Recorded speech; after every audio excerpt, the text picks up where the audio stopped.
Welcome back to the show, everybody. We got a great one lined up for you today. I tell you, there's a lot of information in. For one, IMF on banning crypto. Russia and China announce a new financial system they're going to be using to work around SWIFT. We're going to get into that. Wonder what it could be. And guess what else? How about a carbon credit solution from a securities exchange working with the United Nations, built on the XRP-Ledger? Somebody wrote that beautiful intro. This is Digital Perspectives with Brad Kimes. Subscribe for new content notifications. Now, here's Brad Kimes. Come on in. Welcome back to the show. You can follow me on Twitter at @BackUpBradleyAbove, and everything we're talking about here today. $2.273 trillion market cap for crypto, ladies and gentlemen. Yeah, the market is up 4.69% right now. Bitcoin at 48,700 plus. Ethereum at 4,000 and some change. Solana's coming in at $187.50, and Cardano is $1.31.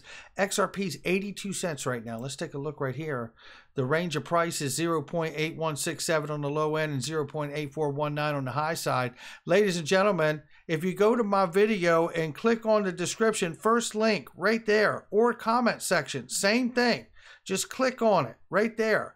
You can go get, and it'll open up. You click on it and take you to 89% off. Today is the last day. Don't mess around. It's pure VPN. Help protect your identity online. And I tell you, I have it. I use it. I love it. Check it out. Look right here. Casino Coin. This guy, William Sean Carberry, I believe it is very excited about Casino Coin. And I am. And I just wanted to remind people to go check out the new CEO of Casino Coin, Mark Robson. So excited about this guy. This guy was head of gaming, or a big time in regulatory side of gaming in the Isle of Man. Also worked with Bally Technologies. Now, if that's not a perfect fit, I don't know what is. Very excited about Casino Coin. Take a look here. This is a really great tweet. I had to show this. This guy, Mike Alfred, says he sold the rest of his Ethereum today for Bitcoin. Just can't justify owning a broken protocol. Nobody I know uses Ethereum IRL. All the people that I know that used it are now using Solana for DeFi, NFTs, and speculation. Not sure what other use Ethereum can possibly have. And the one and only David Schwartz comes underneath and says, nobody I know uses Ethereum. It's too congested. How about that? Not exactly a solution for the fourth industrial revolution. Then we had Tiffany Hayden, who's got quite a sharp tongue, says, just think of how congested Ethereum would be if people were even using it. Oh my goodness. While that goes on in the digital world, this is what's going on in the global economy here. Ray Dalio, very successful investor, warns Fed's hands are tied and higher U.S. inflation is sticking around. Democracy, maybe not. I tell you that this is quite interesting because he's talking about the money and what's happening here. So Ray Dalio, in the eyes of the rearview mirror to see what's ahead. If this paradox makes sense, then you'll likely agree with the view of history that those who cannot remember the past are condemned to repeat it. Put another way, it's hard to know where you're going if you don't know where you've been.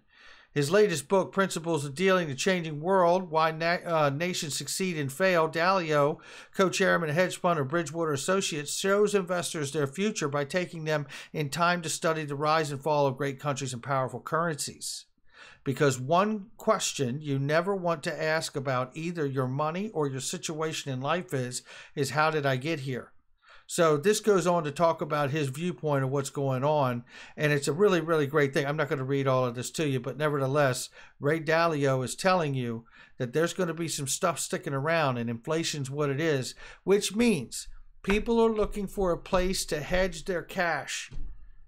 Crypto has been known to be a hedge, especially Bitcoin these days, and I think you're going to see a lot of money moving into that area.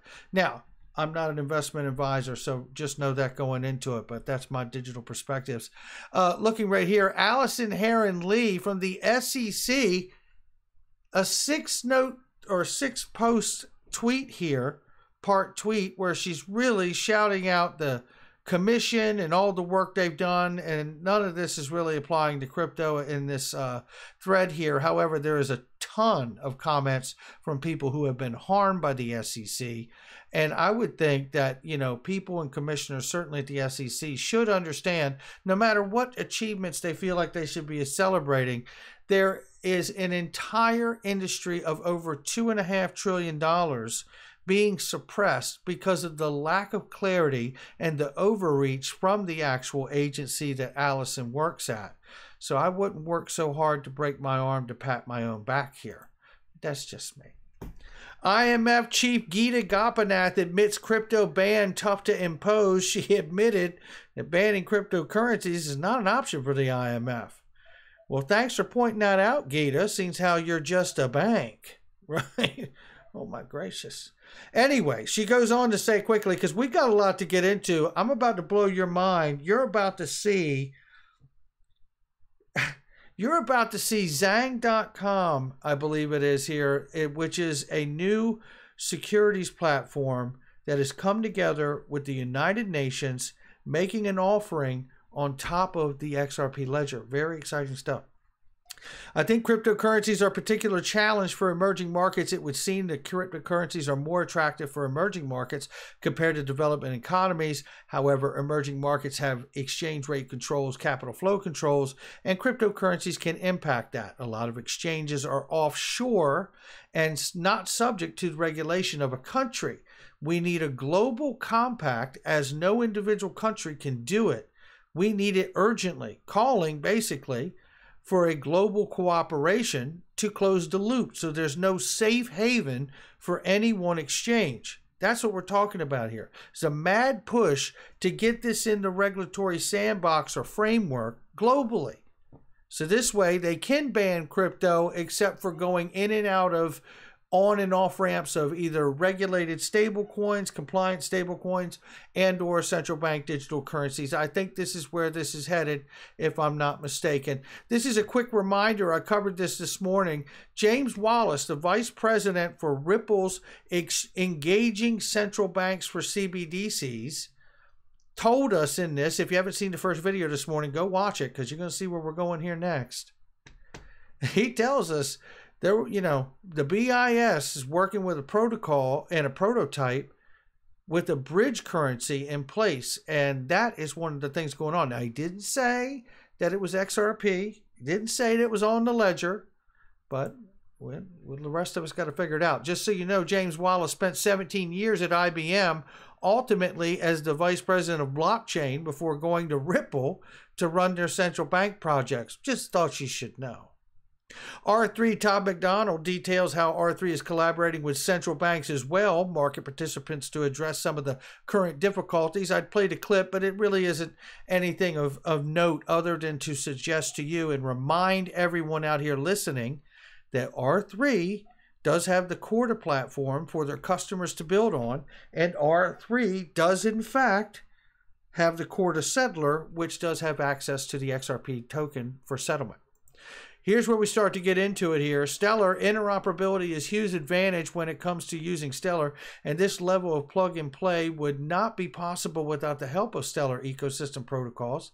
If you're thinking about building Stellar, you'll want to watch this. And now it goes through and does a great job. I'm not saying it's not worth playing, but you can go watch it on my Twitter feed or on Stellar, but it really does a good job of showing you how you can set up these basically like pathways to be paid and okay this anchor place for payment, and then use your wallet and then custody. And it really is nice the way it's laid out. I do expect, in my estimation, XRP and Stellar to do extremely well in the long term, because they really are efficient. They really are scalable. So it really gets pretty good from there. Now, it's my personal opinion, not financial advice. But take a look at this piece of news. The Kremlin reveals new independent Russian-Chinese financial system.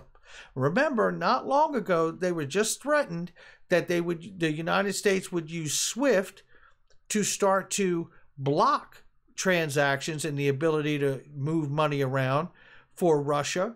And now we see, just a day before Bloomberg had suggested that Washington could target the country's major banks and even disconnect Moscow from the SWIFT network, we see that Russia has announced they are going to be building a payment system. Russia and China will develop the shared financial structures to enable them to deepen economic ties in a way that foreign states will be unable to influence. That's what they've announced. And don't think for a second that this isn't all about trying to get away from the US dollar at the same exact time. Russia and China, new payment system. Remember this guy from Japan? Yoshitaka Kitao was a board member for a while, early investor in Ripple. Do you also remember when he went and sat on the Investment Association Committee for China as well? Left that board position, I believe, if I'm not mistaken, to go serve on that role for the Investment Association Committee on blockchain and big data for China. Recognizing the recent appointment as strategic investment senior advisor as an opportunity, we will further promote blockchain digital asset utilization in financial institutions in Japan and Asia and strive to develop financial services with high customer benefit. That's the name of the game for where Yoshitaka Kitao went after he left the advisor board to China's Investment Association Committee. I'm not saying that they're building on XRP-Ledger or the private ledger that we know exists, but they could be. They could be. We'll have to see. But check this out, because if that don't blow your mind, I bet this does. This is just out this afternoon from Ripple just a couple hours ago. Zang.com is bringing a carbon credit solution to the XRP ledger in conjunction with the United Nations. It is going to be one of the first major carbon neutral blockchains. Check this out, ladies and gentlemen. The post underneath of it is from Bank XRP that says Zang.com is looking to establish a unique securities exchange focusing on SDG goals, which is really Sustainable Development Goals, under the guidance of the United Nations Development System. Come on in. If we get into this, this is what the article says right here. Look at this. This is amazing. A sustainably run securities exchange operated partnership with the United Nations announced today that it will develop a carbon credit solution on carbon neutral XRP-Ledger, baby. Come on in. Zang.com is preparing to launch the implementation of its voluntary carbon credit infrastructure to channel carbon credit offsets from the African Great Green Wall Initiative. It goes on to say right here that Zang.com will develop carbon credit solution on the XRP ledger for the issuance of tokenized carbon credits in accordance with the standards set by leading industry working groups like the Interwork Alliance, a global blockchain business council initiative, and Task Force on Scaling Voluntary Carbon Markets, TSVCM, of which Zang.com is a member. This is a big, big deal. Let's take a look at those organizations. So this, for one, is the Global Block Business Council right here, right? Global Block Business Council. And let me open this up because I had this one at first I wanted to show you. So this here is the Interwork Alliance right here, right? And I mean participants. Let's take a look here. Let's see if we can get it to come up. I had it up earlier for you. Okay, 1 second right here. Let me check this out. Okay, we got it now. So here's where it is now. So this is the Interwork Alliance that sends you a global blockchain business council initiative, right? And then here we go right here. And this the link takes you to this basically. There's not a lot of information on that particular site. So this is where I'll take you right here. The Global Blockchain Business Council, and you can see the kind of people that are on this right here. And I can't think of anybody jumping out per se, but I do want to just show you these people. They have ambassadors too that are on this. But take a look at this. Let's move on to here because this is our members. Moscow Exchange, Norton Rose Fulbright, Protocol Labs, Power Ledger, Like however we say it, and it'll move here in a second. There's so many different companies on this that are really incredible that are a part of this thing. Prava Health, Recycle Go. You'll see it'll keep moving. There's just so many members. I can't let it sit here and just go the whole time. Oh, okay, good. It lets me move it. That's wonderful. Stellar Development Network as well. So, you know, this is pretty remarkable. And then look at this. This is the TSVC, whatever it was. So we got the TSVCM. This is their member consultation group. 450 plus members from 250 different organizations. Look at the kind of names are on here. Google, Delta, Coca-Cola, DBS, Deloitte. I mean, there's so many massive companies on here. It's just overwhelming to look at. It really is. Harvard University's here. I mean, you name it. There's tons of stuff here. You could just BlackRock. Need I say more? HSBC. I mean, you see the level of people that are involved in this thing. This is pretty remarkable, ladies and gentlemen. I don't think this is going to be a small thing. And I want you to just scale this right now for a second, right? Let's go back to understanding that Zang.com is launching a securities exchange with the partnership and collaboration of the United Nations to serve Africa. Come on in. Yeah. If that don't get a follow, I don't know what does, right? I mean, good land of living. I don't know if it gets any better. But you know what? I think it does, because what we're talking about here is pressure on the United States in this court case, because this is the only country that doesn't have the clarity we yet need. This is why a lot of this ends up, you know, appearing as theater. Now, look, Ripple's spending real money in that court case. They're spending real money, so that don't feel like theater, right? So I get that part of it. But, you know, I have said it before that, you know, the SEC versus Ripple is not just a legal case. It is a vetting process. Look at what's happening right now with Zang.com building on the XRP Ledger in collaboration with the United Nations, which has, what is it, 190 nations a part of their membership group? I mean, that to me tells you where this is going. That's just me, though. We'll see where it goes. Not financial advice, and neither is this, because some people are saying we could get a 100x gem with the start of the first quarter of 22. And we also see that there is apparently a multi-year wedge pattern developing here from Crypto Bull.